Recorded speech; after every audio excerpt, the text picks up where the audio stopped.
Oh. Chill. Did you make this? I sure did. It's pretty good. I'm impressed. You're improving. Oh, what? No, Grill. That's a potpourri. What's that? Well, it's a thing that's supposed to make the air smell good, not to be eaten. Oh. We should get you checked out, 'cause it's inedible. Legally so is yeet. So, that should be fine. You know, boys, there are many forbidden foods. Forbidden gushers, forbidden fried chicken, forbidden ice cream. Whatever they are, they're not actually food. And deep down, we know that shoving them down the old gullet is a really, really bad idea. But what if we didn't have that voice telling us to slow down and think about how trying to bite down on a rock is a bad idea? Instead, what if we felt a compulsion to eat things we know aren't food? And while we may have all heard hungry enough to eat a horse, how hungry would you need to be to eat an airplane?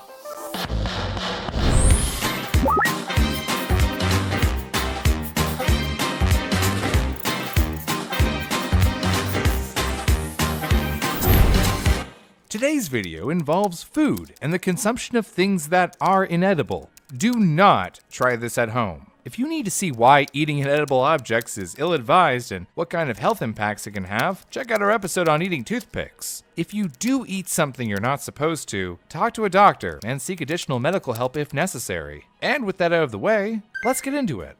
Wait a second. People feeling compelled to eat strange things. I swear I've hated some kind of TV show with this premise. Oh yeah, I remember seeing something like this too. You probably have. Between 2010 and 2015, the Learning Channel, or TLC for short, aired a show called My Strange Addiction. I won't speak to the quality of the show, but one of the more common quote-unquote addictions faced in the show seemed to be people eating out of the ordinary or straight-up inedible substances. Some examples include a woman who ate mattresses, a man who ate plastic bags, a man who ate glass, and a woman who was literally eating her house. Like, literally ate the drywall and everything. We have to note something. My Strange Addiction may be fake. TLC has a habit of exaggerating the truth, to be kind. Some have accused the show of portraying Lolita fashion enthusiasts as being addicted to looking like living dolls, despite it being a common fashion movement in places like Japan. But for the purpose of exploring this topic, we're going to assume that the crew of TLC did not fake people eating unusual things. But things may not be exactly how the show presented them. Go on.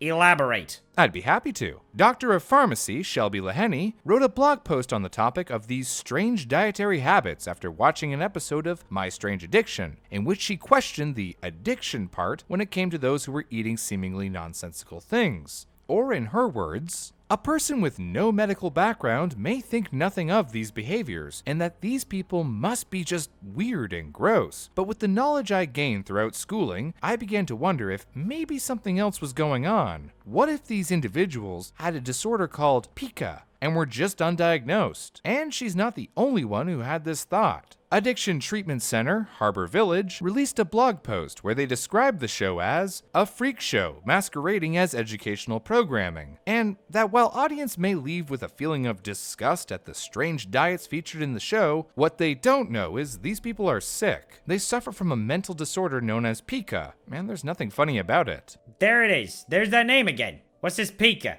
Like a Pikachu? Does it give you lightning powers, turn you into a mouse?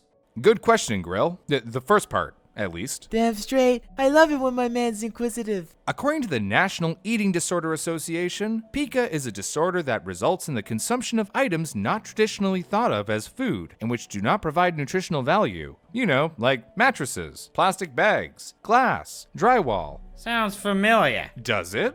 Almost like I choose my examples for a reason. Yes, the connection has been made between those appearing on My Strange Addiction and undiagnosed cases of pica. But why would something like that develop? Well, there's no exact known cause of pica, though according to Healthline, at least one cause may be the body using unnatural cravings to try and replenish certain nutrients that it's running low on. For example, an iron deficiency in pregnant women may leave them with a craving for metal. Dieting or malnutrition may also lead to a craving for non-food items, if only to make those suffering from them feel full. Starving prisoners have been known to eat grass, for example, though this is much more an act of desperation than a true case of pica. Other common inedible items eaten by those with pica include soil and clay, also known as geophagy, a fancy word which here means eating earthly substances, and flaking paint. It's fairly common in children, reportedly affecting 10 to 30% of all children between ages 1 and 6. Generally, pica is a temporary condition and becomes less common as people age. There isn't a test for pica, so it is usually diagnosed when someone is eating non-food items for a month or longer. More often than not, pica doesn't cause any harm, but the consumption of inedible items can lead to intestinal blockage, constipation, lead poisoning, and parasitic infections. And while pica itself generally doesn't interfere with social functions, it often occurs alongside conditions like intellectual disabilities and schizophrenia. That said, compulsive eating can lead to ridicule and can therefore be a source of embarrassment. I mean, unless you use that skill to earn a world record by, say, eating an airplane. Wait, what? Enter Michel Lotito. Born in Grenoble, France in 1950, Lotito developed a case of pica at the age of 9 and started eating more dangerous substances. Namely, he took a particular liking to glass and metal, which aren't exactly the most easily digestible. The legend goes that this habit started when a glass he was drinking from broke and he continued to chew on the pieces. Whatever the case, his particular case of pica was coupled with a helpful condition. Namely, doctors found that Lotito had thicker than normal stomach and intestinal linings, which made it safe for him to snack on glass and metal. A pairing like that sure sounds like destiny. Then it shouldn't be a surprise that he made a career out of this particular gift, adopting the title Monsieur Mange-Tout, French for Mr. Eat-It-All. Lotito took to eating increasingly unusual meals. Drinking mineral oil to lubricate his throat, he would entertain crowds by eating things like bicycles and TVs. Hey, hold up. Okay, I can accept that he managed to digest this stuff with a thicker intestinal lining, but pretty sure if I ate glass, it would shred my throat, stomach, and who knows what else. But I gotta know, how the hell did he actually chow down on it? Were his jaws super strong or something? What about his teeth? Ah. No, nothing like that. He just cut things down into more easily digestible chunks. I am surprisingly underwhelmed. Lotito reportedly ate 2 pounds of metal a day, and in the course of his entertainment career, consumed no less than 18 bicycles, 15 shopping carts, 12 teaspoons, 7 TV sets, 6 chandeliers, 2 beds, a pair of skis, a computer, and even a coffin.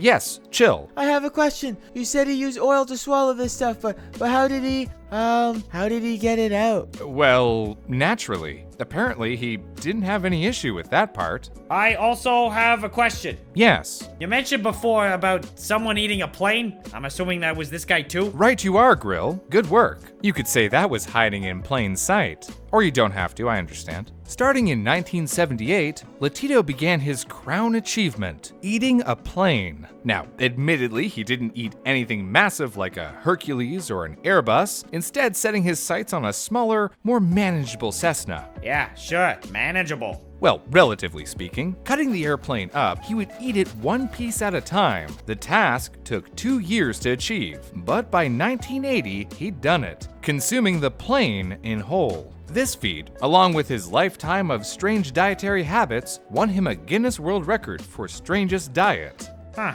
Where is this guy now? I'd love to see if he could stomach Chill's food. Hey, I'll have you know I'm getting better. I scooped a whole bowl of ice cream without it catching fire. I know you did, pal. I know. Who's my good dessert chef? Me? That's right, it's you. Yay. Sadly, Lotito passed away in 2007 at the age of 57 of natural causes. Remarkably, his unusual diet never seemed to have any health impacts on him, and he did make sure he could eat a coffin, handles and all, before he passed away. Kind of like a coffinception, huh? Lotito was a unique case, though. Most people that develop pica can't just eat metal and glass without a care in the world. And if they did, well, a number of complications could arise if they tried. At the end of the day, pica is an eating disorder, one that can be treated, but which social stigma can make difficult to admit. And even when used as a career, like in Lotito's case, it's important to talk to a doctor when eating anything that isn't considered edible. Besides, I can think of tastier ways of celebrating wing night. Like these. Oh, can I have some? Before we wrap up, we at the Brew Crew really want to thank everyone who took part in our month of Hilltober. To those not in the know, we just finished a month-long art challenge with members of our community. You all did such a great job. We were really blown away, and there's no way we can include every piece in this video, but if you're at all keen on seeing some amazing fan art, I highly encourage you to check out @OnTheHill series on Twitter or search #Hilltober. We really can't thank you all enough, and we're excited to do more stuff like this. Stay tuned.